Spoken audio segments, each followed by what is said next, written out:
Pourquoi vous trouvez toujours les bons mots, mais trop tard, souvent après les conversations?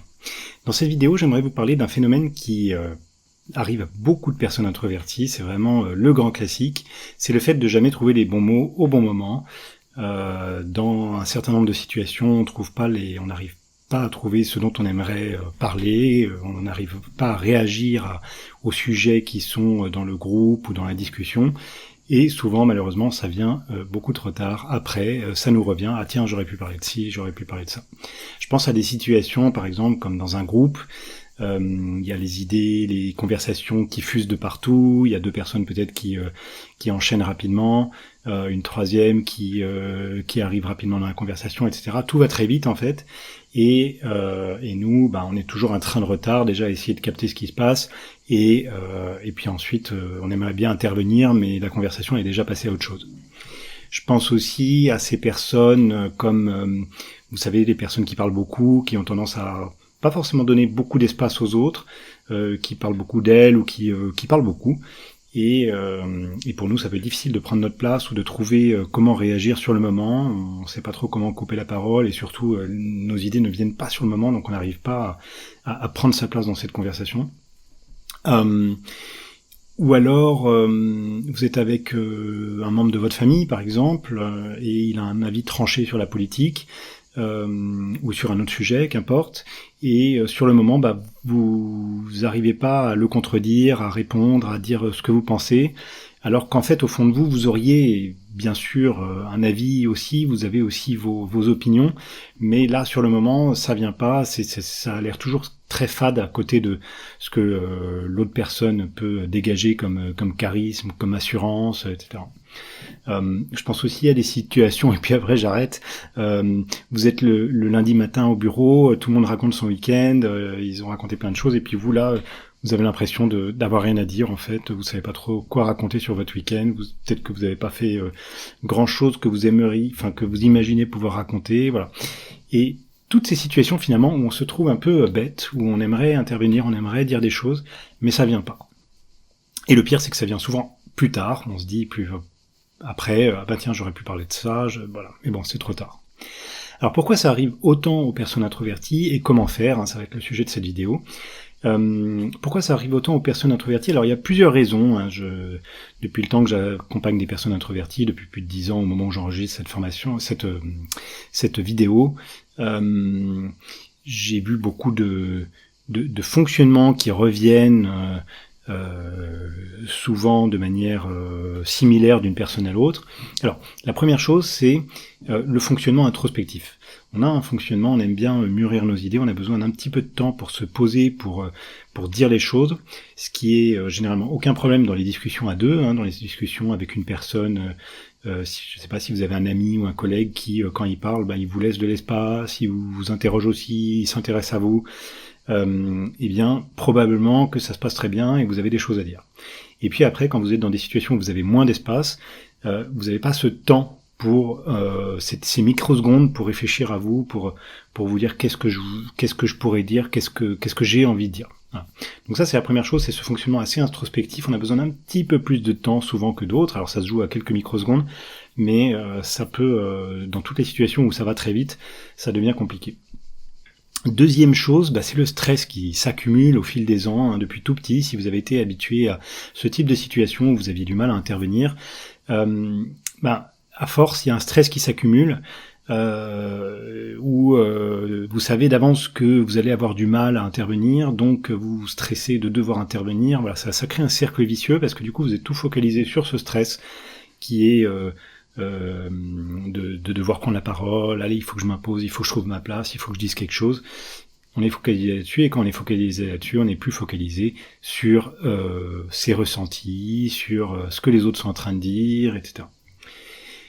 Et puis, il y a aussi le côté discret qui fait qu'on n'ose pas trop prendre sa place. C'est quelque chose de très fréquent chez les personnes introverties. Par nature, on est des personnes plutôt discrètes et donc quand on a quelqu'un en face qui est empathique, qui vous donne de la place, etc., tout se passe bien. Si au contraire vous êtes focalisé sur le flot de parole des autres, ça va très vite, etc., et vous savez pas comment finalement prendre cette place qu'on vous donne pas, vous acceptez un peu ce côté discret sur le moment, vous osez pas prendre plus d'espace que ce qu'on vous donne. Et donc il se passe ce qui se passe, c'est-à-dire que vous restez en retrait et vous parlez pas, vous intervenez pas.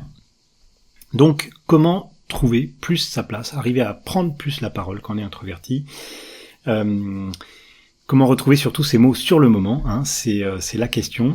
Alors la première chose vraiment, c'est de faire diminuer son stress. Et ça, c'est vraiment la base. Je le vois dans tous les accompagnements, que ce soit dans mes formations, dans mes coachings.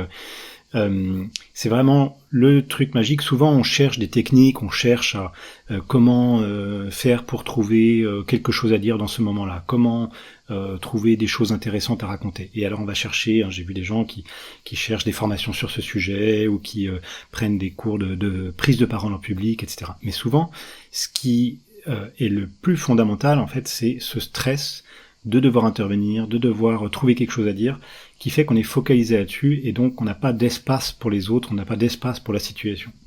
Et quand on arrive à diminuer ce stress, souvent il y a un espace qui s'ouvre, et on arrive à être plus présent, à être plus, comme on est plus serein, on est plus présent, on est plus dans la situation, et souvent les paroles viennent plus facilement ensuite. Donc ça c'est vraiment la base, et pour faire diminuer ce stress, le plus important en fait c'est d'accepter un côté un peu discret, d'accepter un côté un petit peu qu'on fonctionne comme ça, que ça va pas changer du jour au lendemain, et mais qu'on peut essayer de trouver sa place dans les situations. Donc ça c'est vraiment le cœur de mon travail, de ce que je partage dans mes newsletters, ma newsletter quotidienne, et dans toutes mes formations. C'est vraiment le cœur, comment vous aider à faire retomber ce stress, à mieux vous accepter, à mieux prendre votre place à votre manière, sans jouer un rôle et en étant beaucoup plus serein au quotidien. C'est déjà super. Ensuite, il y a une deuxième piste qui est préparer un petit peu les situations.